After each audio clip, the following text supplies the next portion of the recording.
picture with this beautiful scene behind. Andrea, take my picture with this gelato. Andrea, take my picture with this seafood. Andrea, take my picture, take my picture, take my picture. Laura, I can't take a picture of you every moment of our trip. I just want to walk up this hill and enjoy the scenery. I'm not your personal photographer. Laura is my main travel buddy and my older sister. That was just a snippet from one of the many arguments that we had on our last trip together in Italy and Greece. I do love my sister, and I really love that she also is crazy about traveling like I am. But traveling with a sibling is a little bit different because we can reverse back into roles of our childhood. She's the older, bossy sister, and I'm the younger, bratty, or annoying sister. But we have taken several trips together. So how many of you have also taken trips with a sibling or an old friend? All right, so I'd say about half, if not most of you here. So you might know what I'm talking about, but for those of you who haven't, I'm going to still tell you about a few other snippets of trips that we've taken together.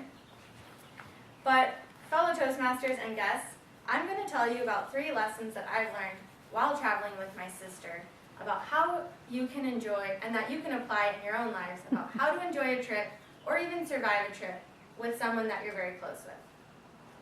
Lesson 1, don't push each other's buttons. This may seem obvious, but while you're traveling for a long period of time, it may get quite tempting to push those buttons. And if you do, you might end up in a vicious cycle of insults or the silent treatment. So, for example, my sister and I first took a trip together when I was studying abroad in Spain in 2007. She came to Sevilla just to see what my everyday life was like, and then we went up to Barcelona in the north. And we had a great time. We went to see the main sites of Gaudi's parks. We went and saw Picasso artwork, ate churros and chocolate, saw the beautiful beaches. We just had a great time. Although one evening we were walking down Las Ramblas when, I don't know exactly what happened, but we got in a big fight. And we just started pushing every single button we knew. It's just a normal reaction, it just kicks in. And we ended up mentioning every wrongdoing that we have done to each other throughout our childhood. It was going downhill really fast. But then, all of a sudden, a group of teenagers kind of approached us in a threatening manner and came up to my face really closely, touched our backsides, and threw something at us. Since I was already really irritable, I decided to no one else can say something to my sister. I can, but nobody else can. So I got quite defensive, showed him one of my fingers, told him a few words that are known throughout the world, and that situation escalated even more rapidly. So my sister, being the wiser and calmer one, grabbed my wrist and we ran as fast as we could, and we happened to run in the direction of the restaurant that we wanted to eat our paella dinner at. So in the end, we had a great trip, but I highly recommend just pushing those buttons once you get home, because you may not be faced with a situation that's going to actually diffuse your fight. So for my second lesson, plan time alone. Again, seems quite obvious. But in 2011, we took a cruise to Alaska, where I got this awesome shirt.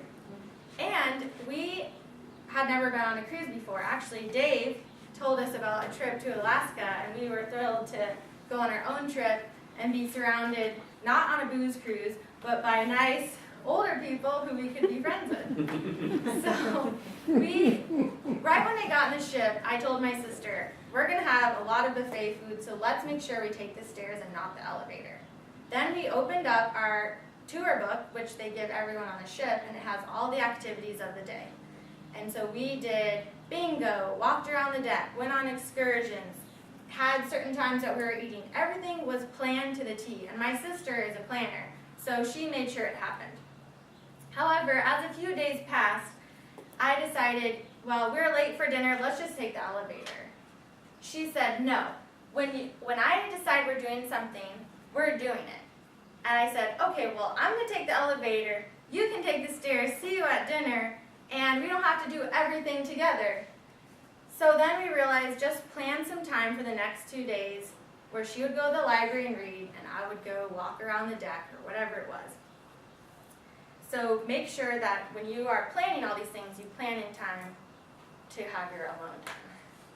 The third lesson is keep your expenses separate. Again, quite obvious. However, when you're traveling with someone that you trust and that you know quite well, it's quite easy to say, oh, I'll pay you later, or I'll pay for this, you pay for that, and switch expenses. But I had a Swiss card, ATM card, that would allow me to take out cash for free, and she had a credit card that didn't have a foreign transaction fee.